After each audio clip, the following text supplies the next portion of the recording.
It starts with attraction. It starts with you're attracted beyond what you see and feel and sense here. And what your experience is, there's pleasure here, but also suffering. So you're trying to make sense of suffering, and then you hear about enlightenment, and you say, that will solve the problem of suffering, right? I guess for me, I got attracted to you. So there's the way of dreaming, your enlightenment, and then there's the way of fun.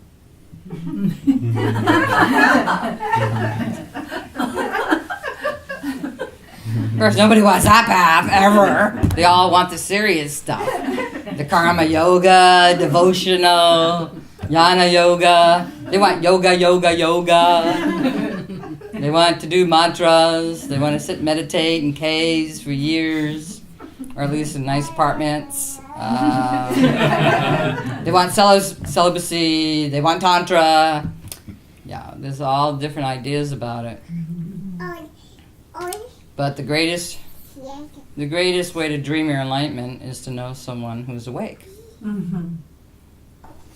So all the things you tried over years, are you more enlightened or less unenlightened? How do you look at it? You more enlightened or less unenlightened? I say more. More enlightened, not less unenlightened? No. No? You know what that means? Less unenlightened? I didn't think that was negative. That's not enlightened. Well, there's a good story. Do you less believe in your unenlightenment? Yes. Oh, okay, you're making progress then. So how do you know you're making progress? Could you tell me? Oh? What? You less believe in your unenlightenment.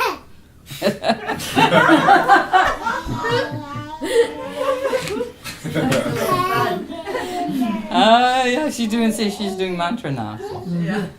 She's chanting.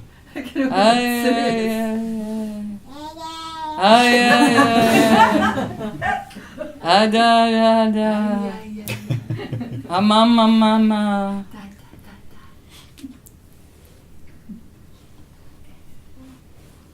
Is that helpful anyway, or is this too silly?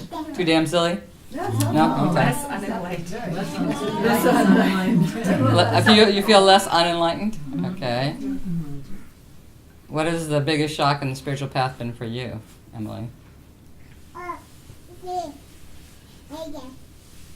What it means to be good, I think, and what it takes, and To be good? how immature you start off at. Yeah, like the. Well, it's like in life, you all start off pretty cocky. You're going to conquer the world and be made happy by everything. And then you go along and it doesn't quite work out that way. And Yeah.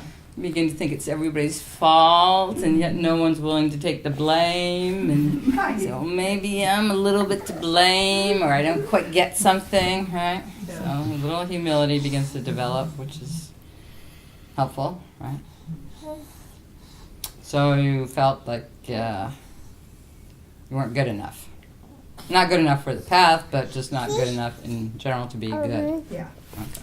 I'm kind of immature. What do you feel was your greatest immaturity? Kind of that life's gonna make you happy, that like things are just gonna, the fantasy of when you're like 18 and you're like, yeah, I'm gonna get this great job and this great boyfriend and life's gonna be really easy and great, and then you're always working to getting there. Yeah. And then you realize, oh wow, I've been working at trying to get there for a really long time. then you get really mad and kind of like, oh man. Are you getting mad yet, or? No, I think it was like early 20s. Early Right when 20s, I got out yeah. of college, and it was like, oh, this is hard. This is rough. Yeah. So have you been disappointed by your opportunities in this life? So it's but you make it, you feel? Yeah. Okay. So Yeah. you're dreaming your life. Yeah, it just Okay. took a little while to accept that like everything you do is your consequences, your choices, your success, your choices. Yeah. It goes the way in which you participate. Yeah. Oi, oi.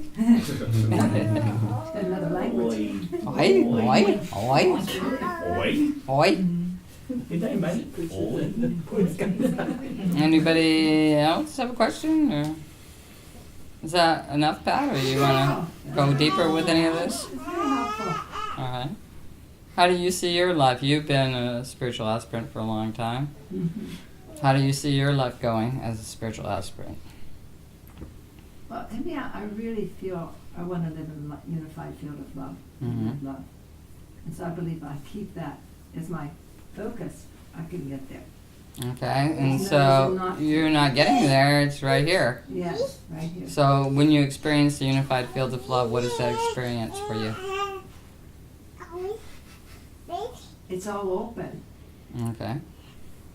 So it's not set in stone with any No. thoughts and ideas and ideals, No. teachings, or rules or regulations. Right. Okay. Which I tend to do, but it's really open. Okay. So when you Yeah. feel really open and you experience that openness, what is it like for you? I'm happy. You're happy. Yes. You're not scared of it? I'm more happy. You're more happy Yeah. with complete freedom. Yeah. Well, I don't know if I've ever experienced complete freedom. except for- Well, let's experience it right now. Be completely free right now.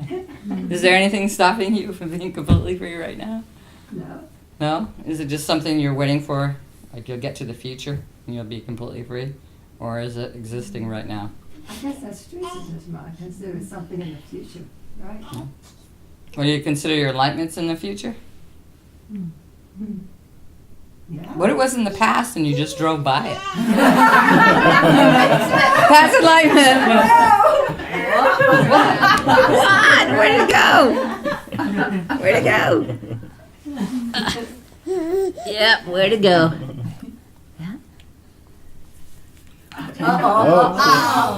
Oh, everybody's going, uh-oh, Santosha. This is our thing, we always do this.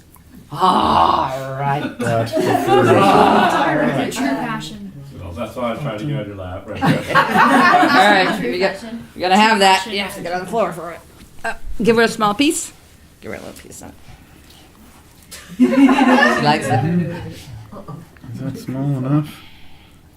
So on the one hand, your natural true state is already free, already happy. You're already awake, right?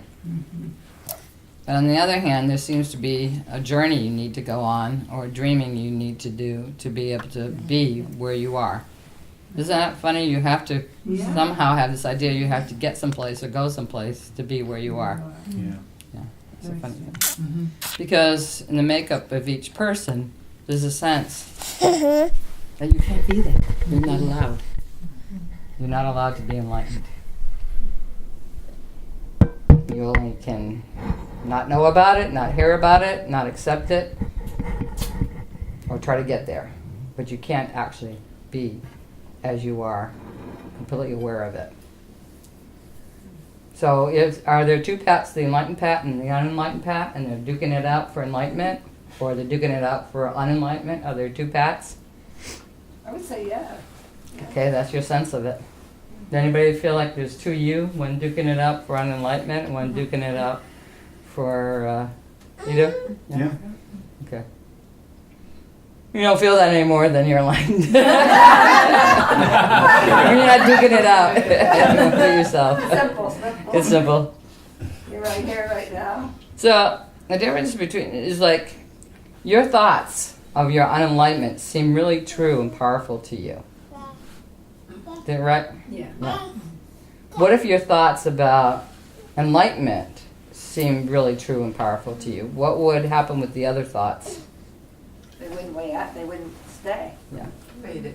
You ever you have two ideas and then you say, well, one idea is better than the other idea? Yes. And so what happens to the idea that's not as good? Disappears. It falls away. It falls away. So sadhana is for the sake of falling that away, the idea of your unenlightenment and the powerful thoughts that group around that idea that you're unenlightened. Everyone in their life should feel that enlightenment is not just for great souls or great saints, but it's your birthright. It's your actual right to understand and be who you are completely. Not as a separate one trying to get there. So it's your birthright, but we don't have any sense that's our birthright here. We have a sense that, well, just a few people have become enlightened, and they basically have seemed to go through some kind of experience to get there, but basically they rejected all the ideas that forced them to believe in their unenlightenment. They rejected all of them. And of course the primal thought is, I am separate.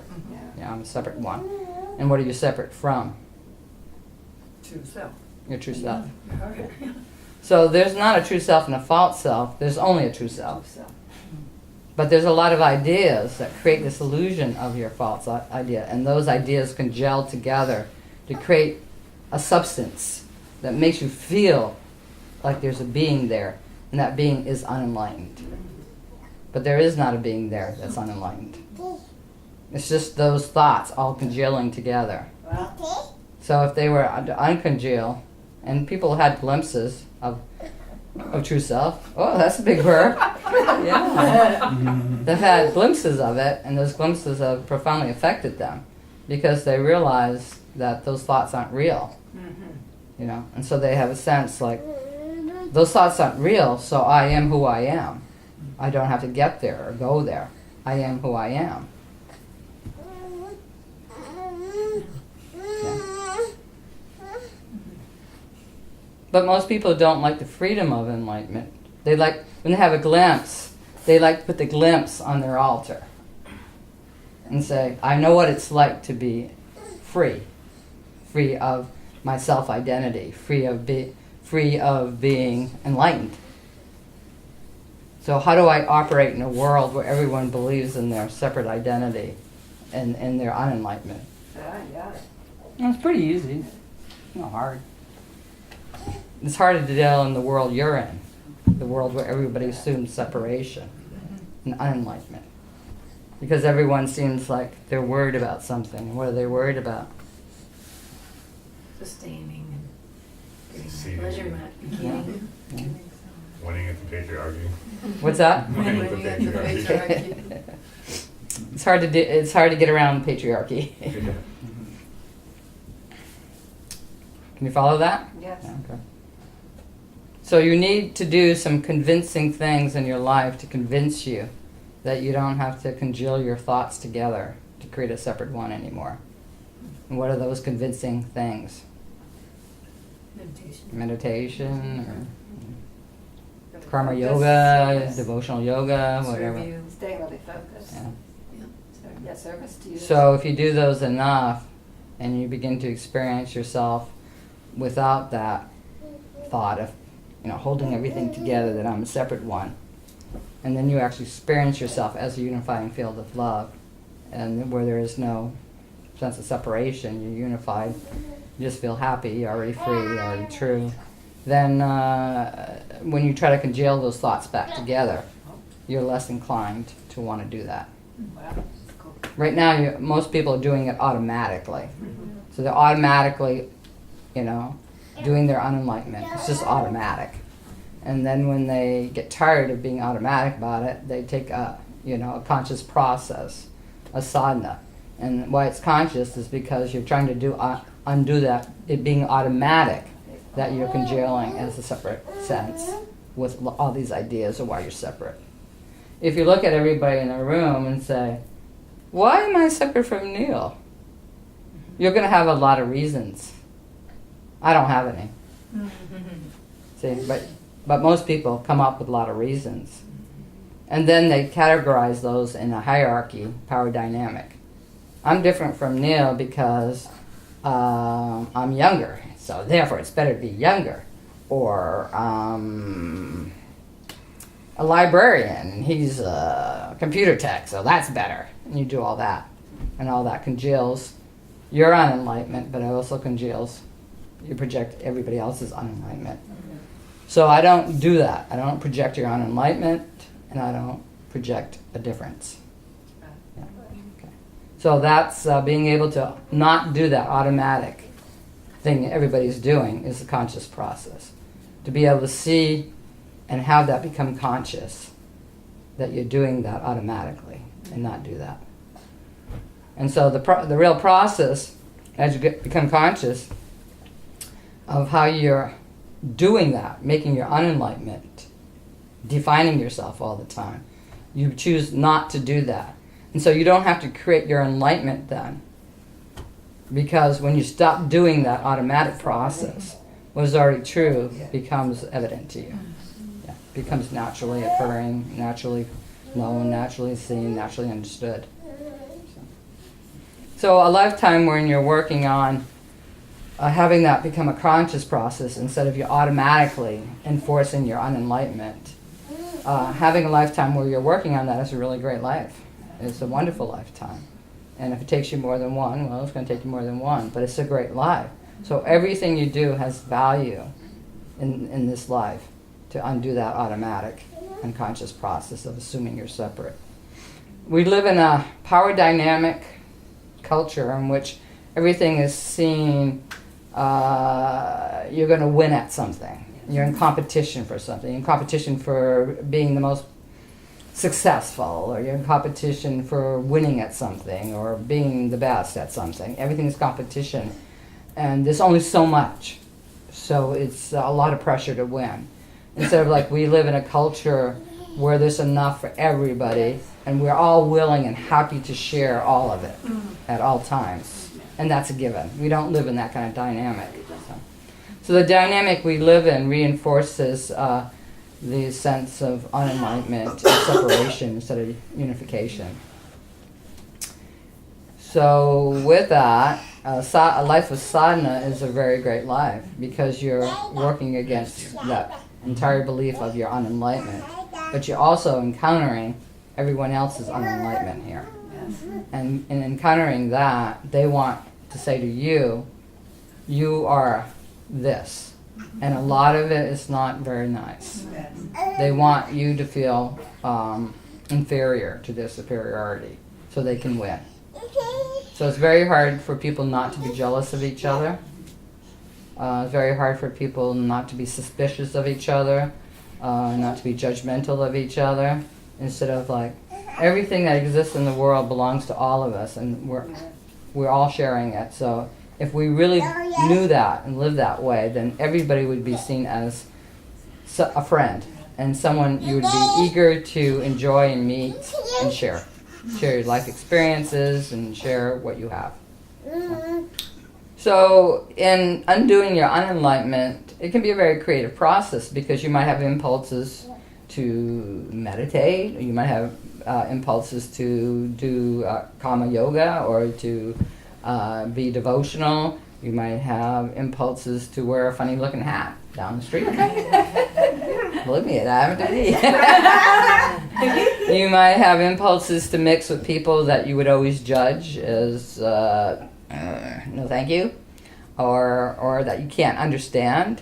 You know, like say you're a very simple person and you work in simple, say you're a nurse and you help people, and then you might have an impulse to mix with the highbrow types and to see that you're unified with them as well, instead of they're other, they're the enemy, or they're the separate ones, or they're the unenlightened ones. You might have all sorts of impulses that are entirely creative to undo your reinforcement of your unenlightenment. Because you come in with a lot of prejudices, a lot of ways of looking at things that create your own dynamic of I'm separate, I'm different.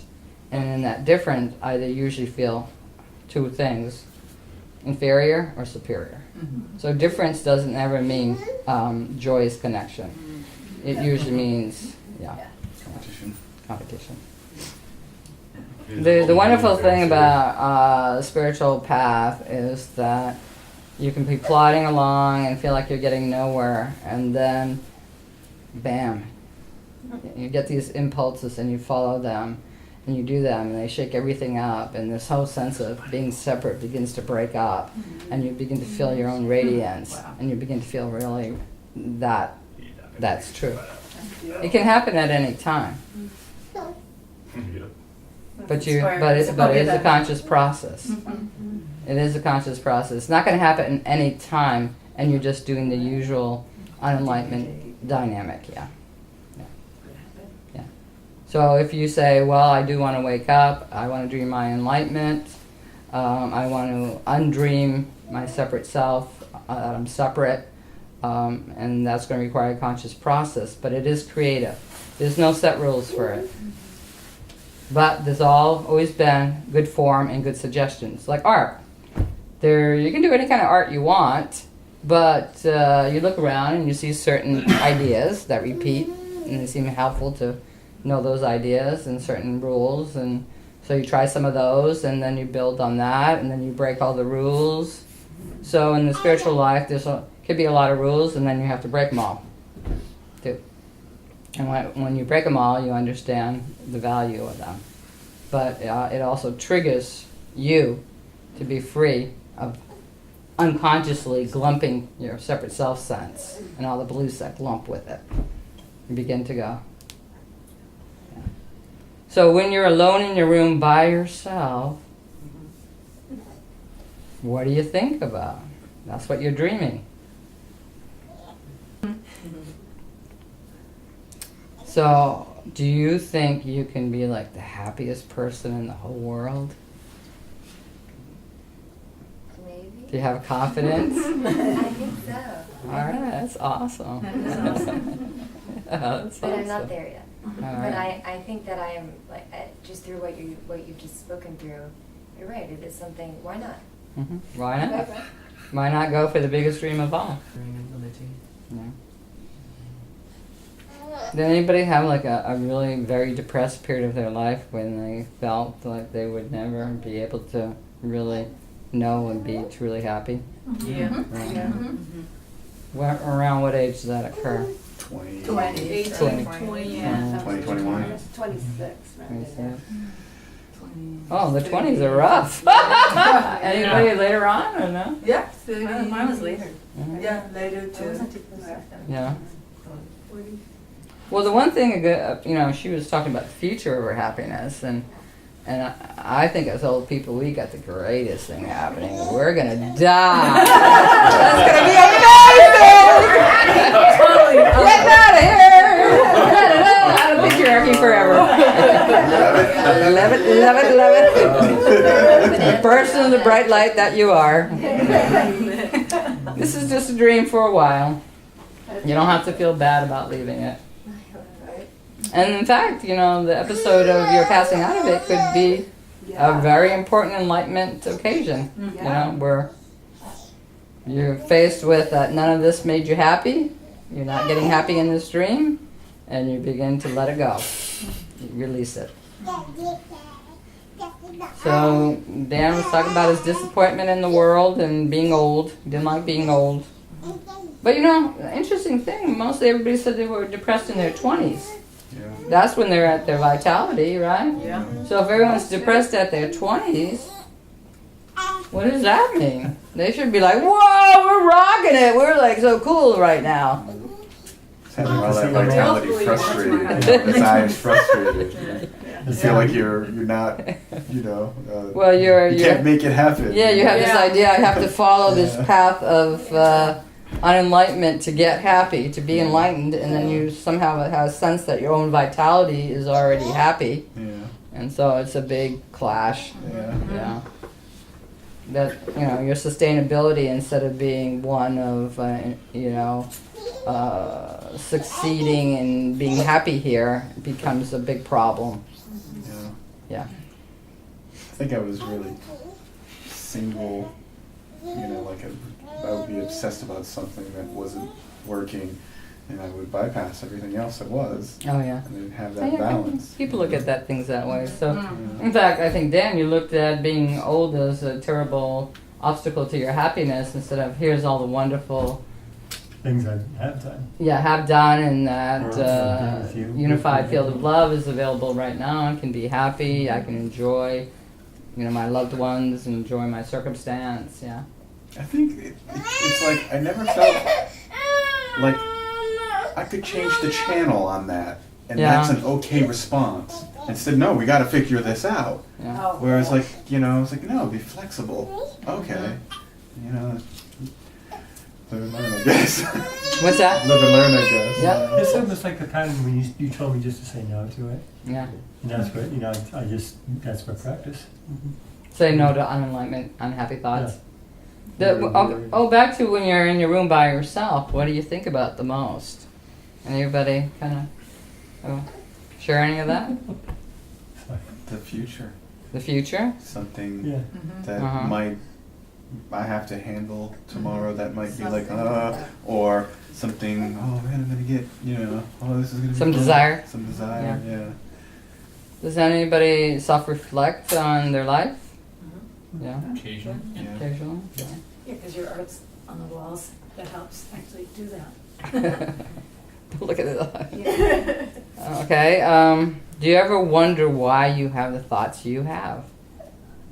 Yes, Oh, okay. I do sometimes, because I don't understand honestly why strange negativity will come up. But lately I'm just like, I don't relate to this one, I don't, Mm-hmm. that's not real. I Okay, just have that's to say conscious that, process you when know? you can see that. Yeah. Does anybody have negative thoughts and think like, oh, they're my thoughts? When you're in a really bad spot, Yeah, yeah. that's good then. That Yeah. means you're having you have negative thoughts and think, oh, those are my thoughts? Yeah. Oh, we do. Okay. Do you think you can reject those thoughts? Yeah. Okay. Okay. It's a conscious process. So, kind of unhappiness or depression or insanity is when you have negative thoughts, but you think they are your thoughts, and you can't decide not to have those thoughts. That Yeah. you are overpowered by those thoughts. You have no choice. But depression is mostly you don't have a choice. That's what you feel. Profoundly feel that. Yeah. Like any given day, you have a choice. Am I going to eat spaghetti or meatballs or whatever? You have a choice what you want to eat. You have a choice to sleep. You have a choice to take a run. You have a choice to watch a movie. You have a choice to meditate a couple more hours or whatever. You have choices, but depression is when you don't feel you have the ability to make a choice. You feel stuck. Yeah.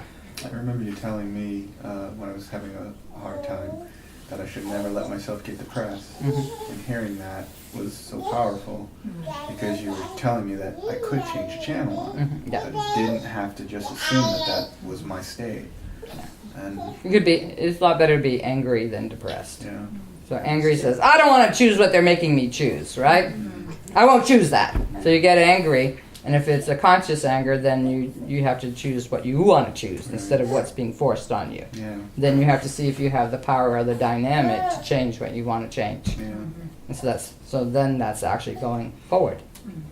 So sometimes in living the happiest future you can, you're going to have to make a lot of choices. And sometimes you're going to have to get mad because the circumstance seems to argue that you can't make that choice. And you're going to have to see that that's not true. And anger is a really good emotion to is a really good emotion to empower that. Just because there's a lot of power in negativity, it seems there's a lot of power, there actually is a false power and it's not real. So if you see negativity and you say, I don't believe in this, I believe in love right now. And then the negativity just has to leave you alone and get out of the way, or it's actually transformed by you. But negativity can never really bring down someone who knows the truth. It really can't. So don't start believing it, that negativity has the real power. That your heart and your love has the real power. Because there's always crappy people you have to deal with in the world. Does anybody have like a great arch enemy in their life at one point? I did. Oh, yeah. Oh, all right. So don't feel unsure of yourself because sometimes the path breaks apart and it's going to reform and it's going to birth again. You're amazing. So it happens. You go along, you say, okay, I'm going to meditate every day or whatever, and I'm reading the teachings or I'm studying or whatever, and you get this whole rhythm set up, and then you hit a boss that's just really awful, or, a hurricane, wrecks your house or something terrible, and you go, oh, I'm back to zero. No, and you're not back to zero. Is that part of the process? It's part of the process. And it's trying to have you open up and create again with the same attraction and love that got you there. It's trying to deepen that attraction and love. And sometimes challenge and suffering is what helps it the most. definitely. agree with that. So when you hit a challenging or suffering period, it's not to throw you off or make you give up. It's to get you to open up and be more creative. Not be so automatic. Yeah, not be so automatic and not be so stiff about your ideas of how it should look and how it should be. So, you know, the interesting thing about life, doesn't matter what age you are, say you're in a car accident and it's inevitable that you're dying, you know, and it's going to happen within the next 10 minutes, and you know that. So you could be 10, 35, 55, 95. What you're going to, once you realize that, what you're going to do immediately is allow the release. You're now saying, everything that went before that I went up and down, I was happy about, I was sad about, I was mad about, I was depressed about, I was dreaming about, it's all gone now. Something else is here. That's true. And you want to release. And so life has little opportunities where different things happen where you get that chance to release again. So not all bad events or bad people are about just oppressing you and making you stuck with unhappiness or unenlightenment. Sometimes it's a way to birth new opportunity. So that's why life has its ups and downs rather than it just goes along kind of. You just work at things and you get better and that's it. Wonderful. Yeah. So you can see that. And to, you know, I think everybody's done something creative in their lives, but you ever wonder, like, where did that come from? Like, wow, where did that come from? All the time, yeah, me too. So, you know, so that's it. And it's something that's deep within you is saying, we got to shake things up. We got to let go of how we're proceeding. It's too rigid. It's too formalized. We have to, like, break free and see that enlightenment, the struggle for it is really noble. But since it's already the case, there's a kind of little dance. It's kind of funny, you know? So it's teasing you as well. So it's not like it's set in the future somewhere, nor is it, you know, somewhere else in another life. It's right here, but at the same time, you know, you're not dreaming it. And at the same time, whatever occurs in life, you're letting it stop you from dreaming it. And you're dreaming your unenlightenment. So when things happen you don't like, you say, okay, that makes me further believe in my unenlightenment. Instead of, oh, okay, how can I be happy in this condition? Man, that's college. Yeah. And how can you be happy? That's college. Just choose to. Yeah, just choose to. But you have to figure out how to choose. Conviction. What's that? Conviction. So when you look back at the time where you were depressed, at any moment your enlightenment could have shown through and you could have chose happiness. You didn't have to spend a long period of being depressed. That's really true. But you didn't know that, did you? No. You didn't know. No. Because the way people deal with whatever they don't like in life is they don't want to participate in it anymore. But then you find yourself, your life's still going on. I don't like any of this, I don't want any of this, but it's still going on. So that moment is extremely frustrating, but it also can be completely liberating because if you don't like any of it, don't do any of it. But when you don't participate in what you don't like, you're now a new territory, right? So to generate your own responsibility for your own happiness, that's a big, awesome thing. You have to be a genius of your own enlightenment there. You can't follow anybody else's ideas. Why are there different teachers with different teachings, right? Why are they all saying my teaching is the right way? Right, it was for them. And better than, than the other guys. That's the hierarchy. That's patriarchy way of looking at Patriarchy way of it. looking at it. No, it's really free and wild.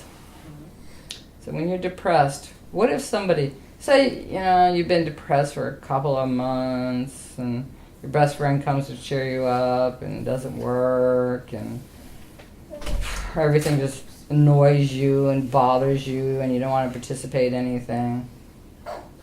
But what if a deer came over and started talking to you and said, why don't you come on, I want to show you some cool flowers. And he said, deers don't talk, this can't be happening to me, I'm depressed, this can't be happening to me, I'm depressed, this can't be happening to me. But the deer keeps talking, won't shut up. And you're like, oh my god, I must be going crazy now. Yeah. But what if you actually are having a very unusual experience? Yeah. You're going to throw out your depression so quickly, right? Yeah. Yeah. So it can go at any second, your depression. And your anger. And your fear. Any emotion you have, you don't have to glomp it. You don't have to glomp onto it.